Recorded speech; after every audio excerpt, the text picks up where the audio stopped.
Good morning student. The Asian International Senior Secondary School बेगू की ओर से आयोजित ऑनलाइन क्लासेज में मैं आपका हार्दिक स्वागत करती हूँ। आज कक्षा 8 विषय सामाजिक विज्ञान के अंतर्गत भूगोल की जो आपकी पाठ्य पुस्तक है उसका द्वितीय पाठ भूमि, मृदा, जल, प्राकृतिक वनस्पति और वन्य जीवन संसाधन के बारे में हम पढ़ रहे थे। आज मैं आपको पढ़ाऊंगी प्राकृतिक वनस्पति का वितरण। प्राकृतिक वनस्पति का वितरण कि प्राकृतिक जो वनस्पति होती है उसका वितरण किस प्रकार से किया गया है। तो वनस्पति की वृद्धि मुख्य रूप से तापमान और आर्द्रता पर निर्भर करती है। किस किस पर? तापमान पर और आर्द्रता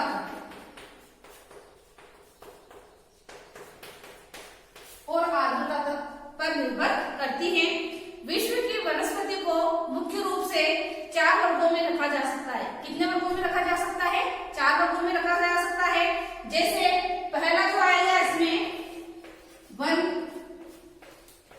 दूसरा प्रकार आएगा घास। जो वर्ग में बांटा गया है उसके हिसाब से मैं आपको बता रही हूँ कि विश्व की वनस्पति को मुख्य रूप से 4 वर्गों में विभाजित किया जा सकता है। पहला है वन, दूसरा है घास, तीसरा है गुल्म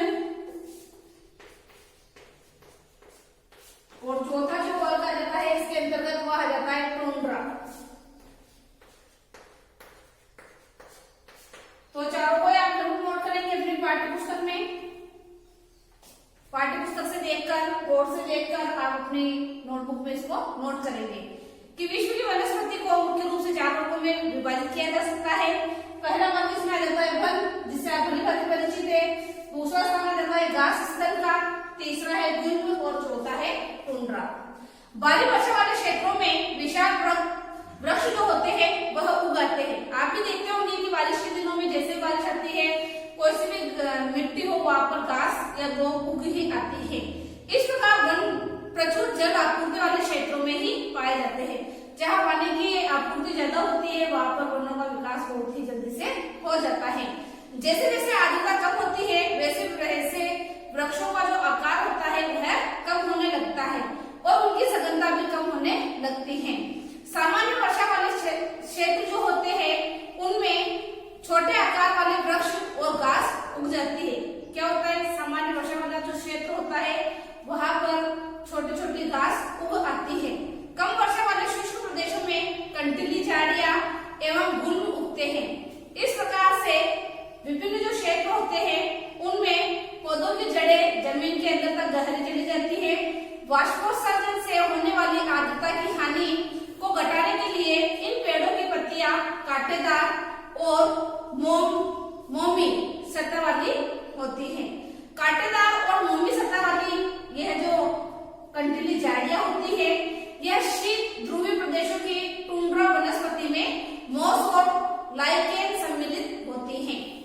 पिछली 2 शताब्दियों में विश्व में जितने लोग थे इस समय उनमें से अधिक जो लोग हैं बढ़ती जनसंख्या के पोषण के लिए, फसलों को उगाने के लिए, वनों के विशाल क्षेत्रों के जो वृक्ष होते हैं उनको काटने के लिए विश्व भर में वनों का आवरण तेजी से समाप्त हो रहा है। अनेक व्यक्ति अपनी आवश्यकताओं की पूर्ति के लिए पेड़ों को क्या कर रहे हैं? काट रहे हैं। इस बहुमूल्य संसाधन के संरक्षण की तुरंत हमें आवश्यकता है। अर्थात प्राकृतिक जो वनस्पति है इसके संरक्षण की भी हमें अति आवश्यकता है और शीघ्र ही हमें इसके लिए कुछ ना कुछ कदम उठाने चाहिए। फिर दूसरा पॉइंट इसमें आता है प्राकृतिक वनस्पति और वन्य जीवन संरक्षण। दूसरा जो पॉइंट है उसको आप नोट करोगे। यह तो कि प्राकृतिक वनस्पति का वितरण 4 वर्गों में बांटा गया है, वन, घास, गुल्म और टुंड्रा। ये कहाँ पाए जाते हैं मैंने आपको बता दिया है। जहाँ पर वर्षा अधिक होती है, पानी की मात्रा ज्यादा होती है, आर्द्रता ज्यादा होती है वहां पर वन पेड़ पौधे जल्दी से पनपते हैं, जल्दी से उगते हैं और जल्दी से बड़ा आकार ले लेते हैं। और जहाँ पर पानी की कमी होती है वहां पर छोटे छोटे और कंटीले पौधे उगाते हैं।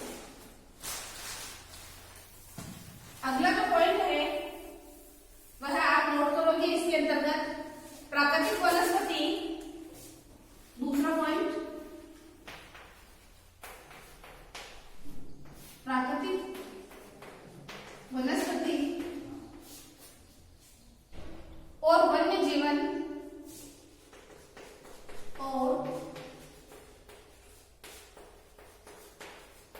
वन्य जीवन का संरक्षण।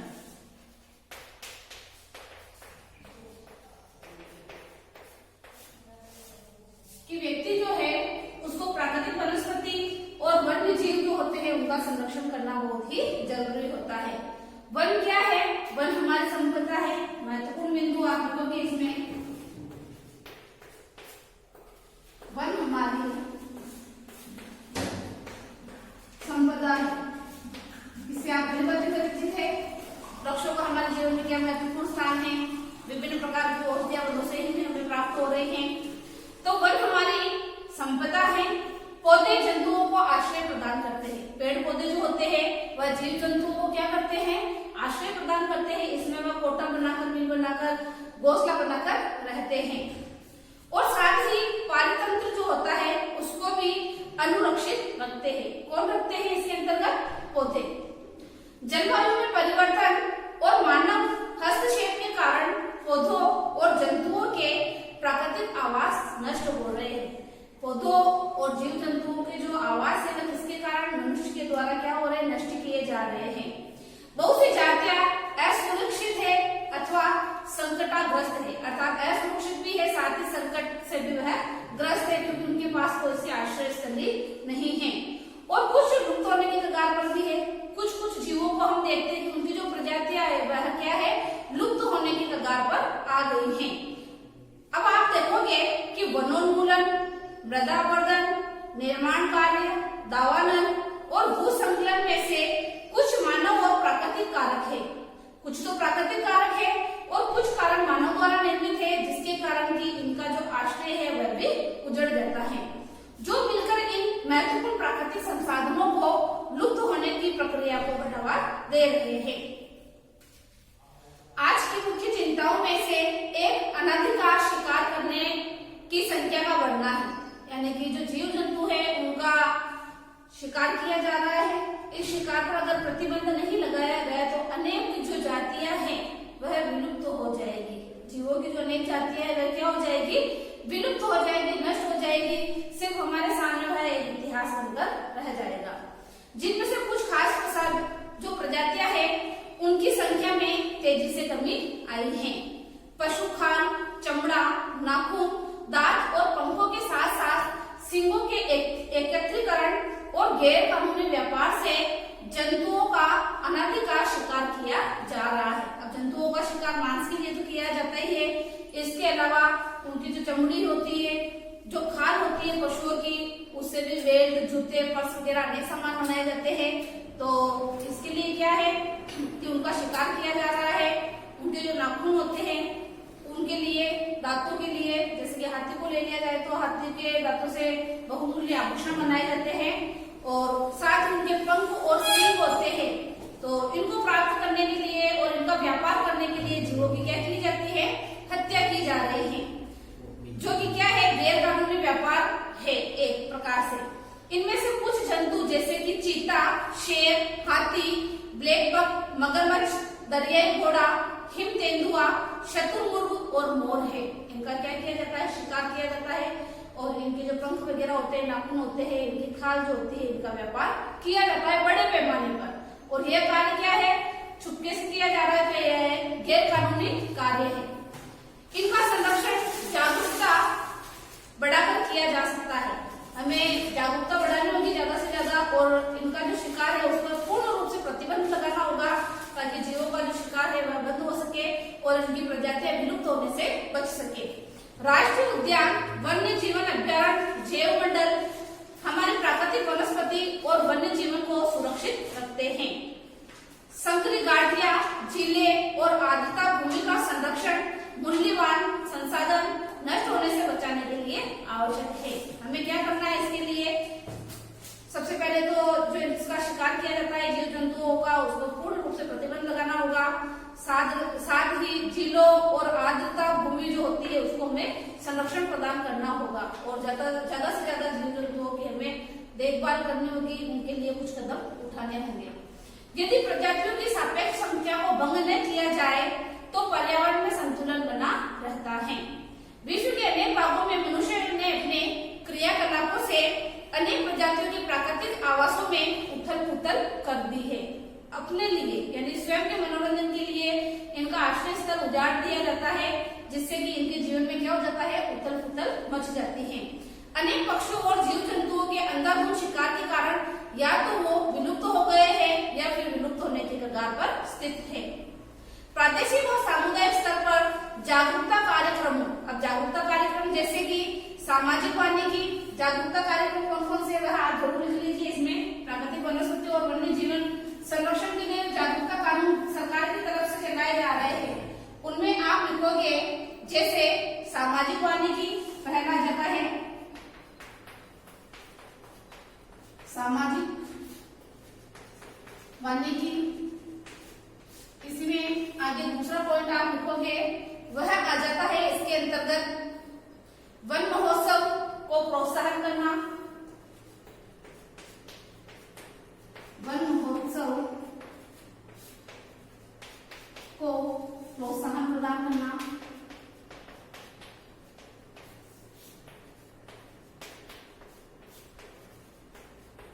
इनके द्वारा इनका संरक्षण हम रोक सकते हैं और जागृति जो जीवों के प्रति है उसको जागरूक रख सकते हैं।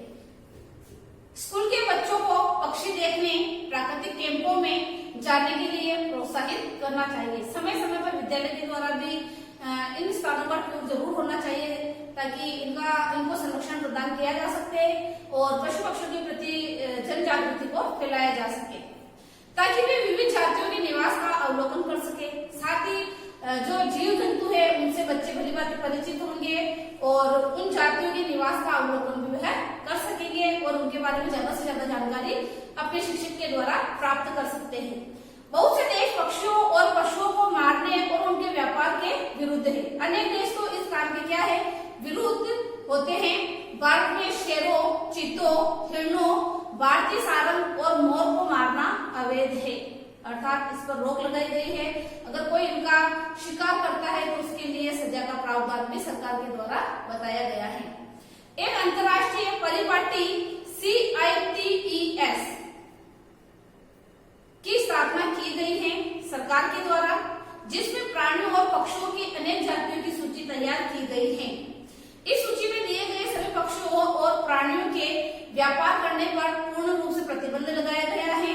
पौधों और प्राणियों का संरक्षण प्रत्येक नागरिक का नैतिक कर्तव्य भी माना जाता है। अब इस पाठ के जो अभ्यास प्रश्न है वह मैं आपको करवा रही हूँ, तो अपनी अपनी नोटबुक आप निकालोगे। साथ ही इसमें जो शब्दावली आई है राष्ट्रीय उद्यान, राष्ट्रीय उद्यान से आप भली भांति परिचित होंगे, फिर भी मैं आपको मौखिक रूप से बता देती हूँ कि वर्तमान और भविष्य की पीढ़ी के लिए, वर्तमान और भविष्य की पीढ़ी के लिए एक या एक से अधिक परितंत्रों की पारिस्थितिकी एकता की रक्षा के लिए नामित किया गया प्राकृतिक क्षेत्र राष्ट्रीय उद्यान के नाम से जाना जाता है। अब जैव मंडल नीचे क्या है, यह वैश्विक नेटवर्क द्वारा जुड़े रक्षित क्षेत्रों की एक श्रृंखला होती है जिसे संरक्षण और विकास के बीच संबंध को प्रदर्शित करने के इरादे से बनाया गया है। अब इसके जो अभ्यास प्रश्न है कि निम्न प्रश्नों के उत्तर दीजिए, वह मैं आपके सामने बोर्ड पर लिख रही हूँ। आप उन प्रश्नों को भली भांति अपने नोटबुक में उतारेंगे।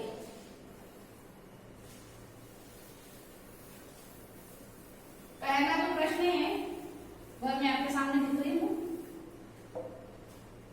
अभ्यास प्रश्न जो है, अभ्यास प्रश्न, इसमें पहला प्रश्न आपके सामने है कि मृदा निर्माण के लिए उत्तरदायी दो मुख्य जलवायु कारक कौन कौन से हैं। पहला प्रश्न आप लिखोगे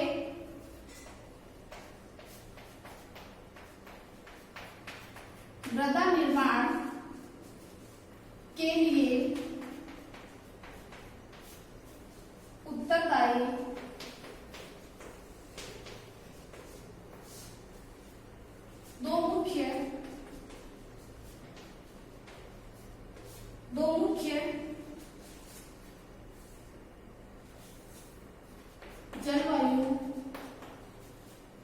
दो मुख्य जलवायु कारक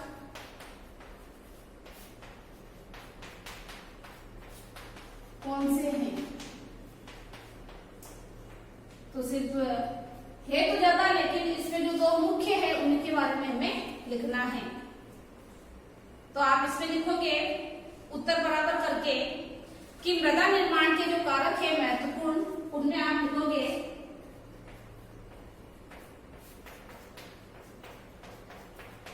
मृदा निर्माण के मुख्य कारक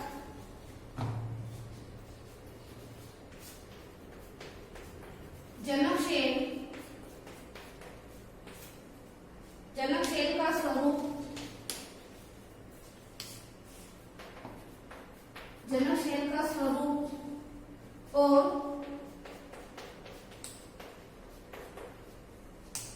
जलवायवीय, जलवायवीय, जलवायविक कारक है। ये दो कारक हो गए आपके सामने। इसके पहला जाता है जनकशैल का स्वरूप और दूसरा जाएगा जलवायविक कारक। इसके आगे इससे ज्यादा भी बताया गया है कि मृदा निर्माण के अन्य कारक जैसे कि स्थलाकृति, जैव पदार्थों की भूमिका और मृदा निर्माण के संगठन में लगा समय है।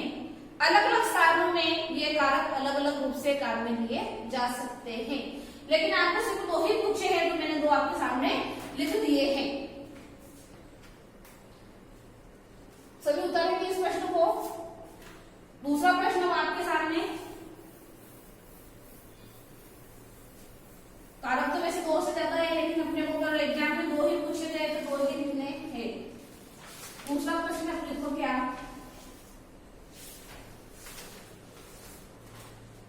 भूमि निम्नीकरण के, भूमि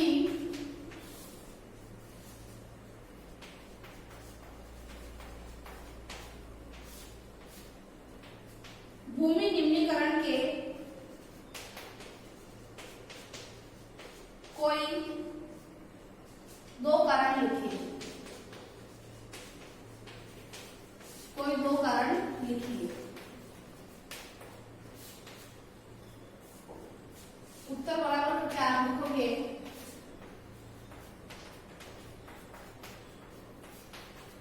भूमि निम्नीकरण के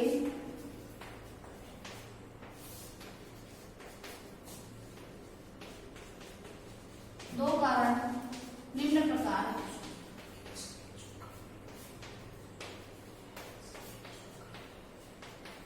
निम्न प्रकार है, ठीक है।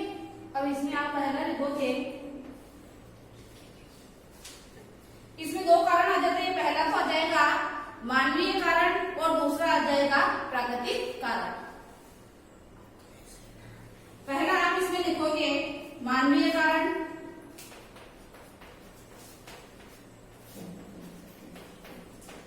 और दूसरा क्या है, प्राकृतिक कारण है।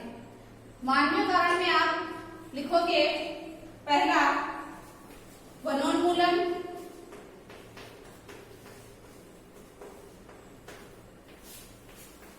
पहले मानवीय कारण दिखा रही हूं आपको मैं, वनोन्मूलन, अतिचारण,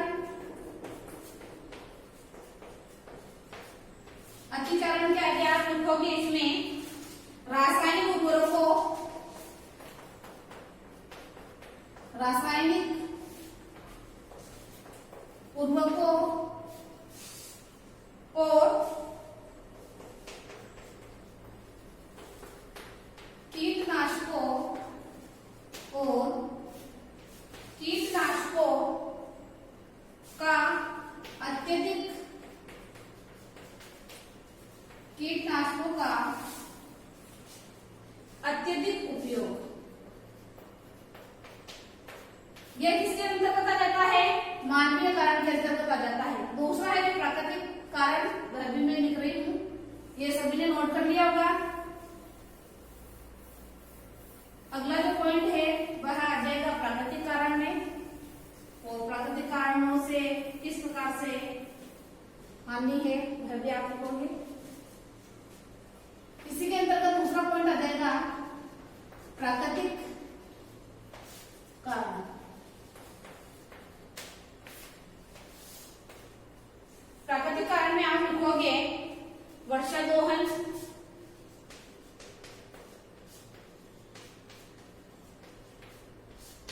वर्षा दोहन के आगे आप लोगोगे भूसंकलन, और इससे आगे आप लिखोगे इसमें और बाढ़।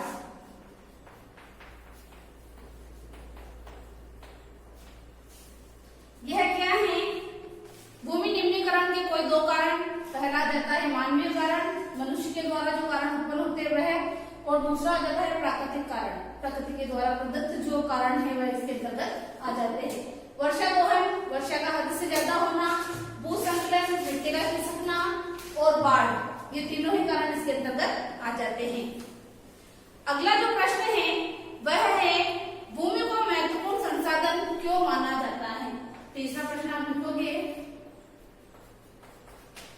भूमि को महत्वपूर्ण,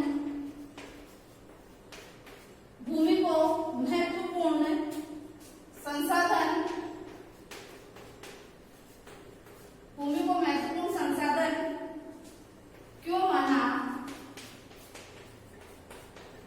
क्यों माना जाता है?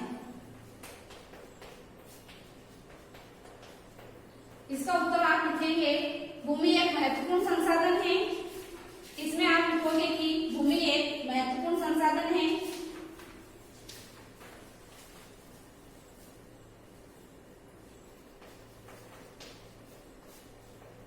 भूमि एक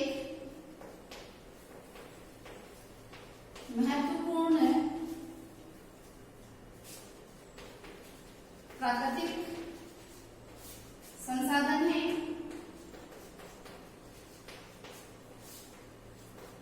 प्राकृतिक संसाधन है। भूपृष्ठ के कुल, भूपृष्ठ के कुल क्षेत्रफल, भूपृष्ठ के कुल क्षेत्रफल, भूपृष्ठ के कुल क्षेत्रफल का लगभग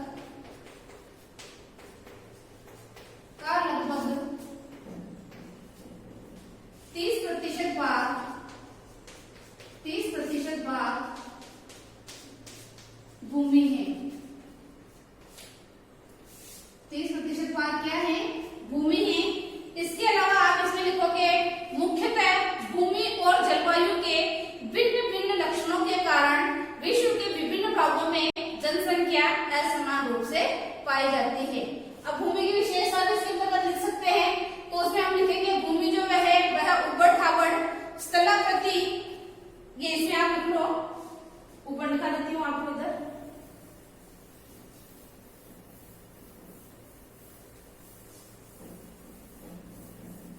आगे लिखोगे आप भूमि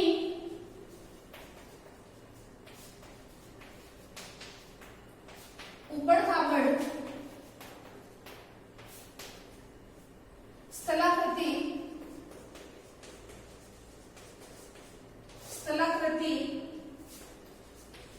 पर्वतों के त्रियुग ढाल, पर्वतों के त्रियुग ढाल,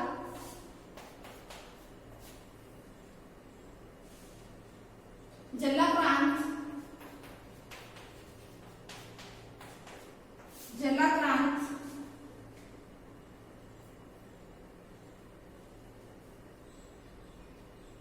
मरुस्थल क्षेत्र, मरुस्थल क्षेत्र आदि रूपों में, आदि रूपों में पाई जाती है।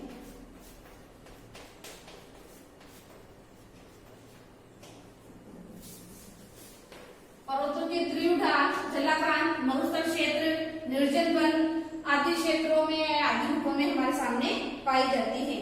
भूमि का उपयोग भौतिक कारकों द्वारा निर्धारित किया जाता है।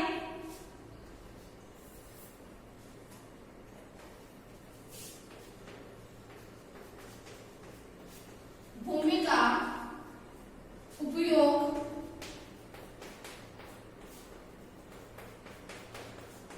भौतिक कारकों द्वारा